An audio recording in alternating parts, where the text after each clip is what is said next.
Buhay OFW. Mga taong lilisanin ng sinilangan na kahit masakit sa damdamin, kailangan gawin para sa pangarap.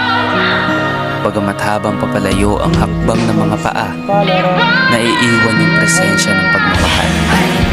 Mga taong nakangiti sa harap ng ibang tao upang hindi mahalata na sila'y pagod. Na minsan, sinasabing masarap ang pagkain kahit na hindi talaga. Sila yung mga taong mapagpanggap na ayos pa ang lahat. Ngunit sa likod ng mga nakangiti nilang labi, nakatago yung hirap, pagod at lungkot.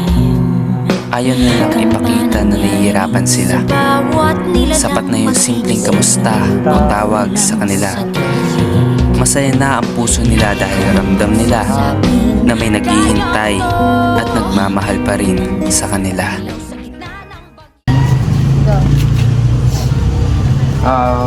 Ano yung main reason kung bakit po kayo umalis o napilita umalis ng bansa? Way back 1992, nagkasakit ang tatay ko. Kailangan namin ng financial na pera para matustusan yung pagpapagamot niya. Kaya napilitan ako magpunta ng Saudi Arabia. Nag-apply ako bilang storekeeper sa isang medyo malaking tindahan dito sa Saudi. Natanggap naman ako. Yun ang simula ng pag-alis ko at pag-abroad. Ano po? Ilang years po yung tinagal nyo sa Saudi po? 1 year and a half. Kasi nga, kailangan kong bumalik dito. Alang nag-aalaga sa tatay ko. Kaya umuwi na rin ako dahil nga walang katuwang nanay ko na mag-alaga sa kanya. Ano po yung mga experience nyo nung umalis po kayo ng bansa? Nung una, siyempre, malulungkot ka dahil first time kong umalis. Saka yung mga kasama ko doon, mga foreigner, Pakistani, tsaka Indiano, kaya medyo mahirap mag-adjust dahil hindi mo alam ang mga ugali nila, tsaka yung kultura.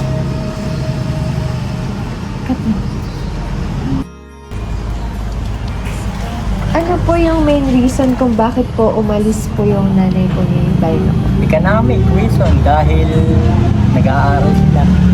Saka gusto niya maranasan na magtrabaho sa ibang bayan sa Malaysia.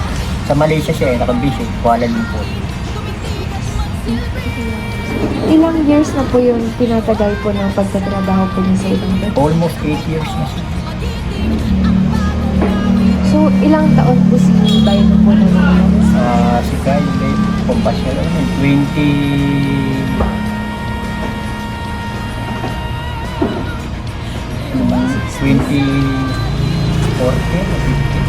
ay hindi pala, mga 97, 50 na siya ngayon, 8 years old.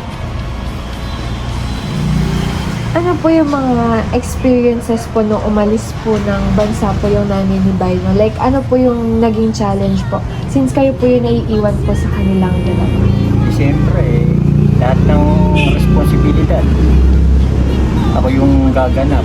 Tatay na, nanay pa, sabi nga. Kaya mahirap mawala yung nanay niya dahil tulad ko, hindi ako makapagtrabaho na sa malayo dahil inaalala ko sila.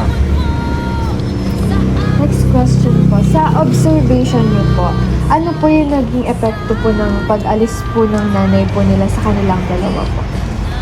Ay mahirap din naman para sa kanilang dalawa dahil nung umalis yung nanay niya, maliliit pa sila eh. Kailangan ng kalinga ng nanay. Kaya yung pagkukulang ng mami niya, ako yung nagpupuno sa kanila. Paano po pinapanatili po yung communication po sa mama po ni Bailo? Since may internet, madali namang makapag-communicate dahil almost every day, every night, may video call, ganun, messenger, chat. Pero kadalasan pa na yung video call pagdating na ng kwan. ng gabi. Yung mga okasyon, may mga birthdays, ayan, tulad nyo ngayon, magpapasko. Through video call, ang namin mode of communication. Ano po yung masasabi niyo po sa nanay po ni Baino po ngayon? Kinikilig. Mapagmahal sa pamilya, tsaka lahat isusugal para lang mabigyan ng magandang pag-aaral yung mga anak niya, ganyan. Tsaka masuportan sila economically. Next naman po, ano po yung message niyo po kay Baino and sa kapatid po? Mag-aral na mabuti para matupad yung mga pangarap nila at matulungan nila yung magpamilya na kuan para makauwi na rin yun. 10 years from Malayo, now. magkasama-sama. Yun lang po. Thank you po. Yung main reason kung bakit po kayo umalis o napilita umalis ng bansa? Way back 1992, nagkasakit ang tatay ko. Kailangan namin ng financial na pera para matustusan yung pagpapagamot niya. Kaya napilitan ako magpunta ng Saudi Arabia. Nag-apply ako bilang storekeeper sa isang medyo malaking tindahan dito sa Saudi. Natanggap naman ako. Yun ang simula ng pag-alis ko at pag-abroad. Ano po? Ilang years po yung tinagal nyo sa Saudi po? 1 year and a half. Kasi nga, kailangan kong bumalik dito. Alang nag-aalaga sa tatay ko. Kaya, umuwi na rin ako dahil nga walang katuwang nanay ko na mag-alaga sa kanya. Ano po yung mga experience nyo nung umalis po kayo ng bansa?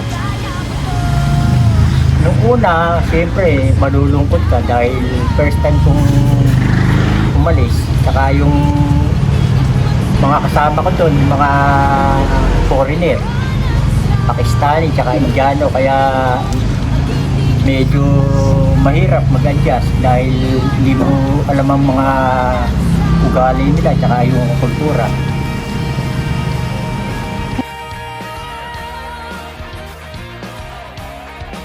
Dahil wag na baka hindi na ako magsiman, mag-ano lang ako siguro, mag-ano lang ako. Kasi pag siman, baka hindi ako makapasa, tsaka malayo sa pamilya, gano'n.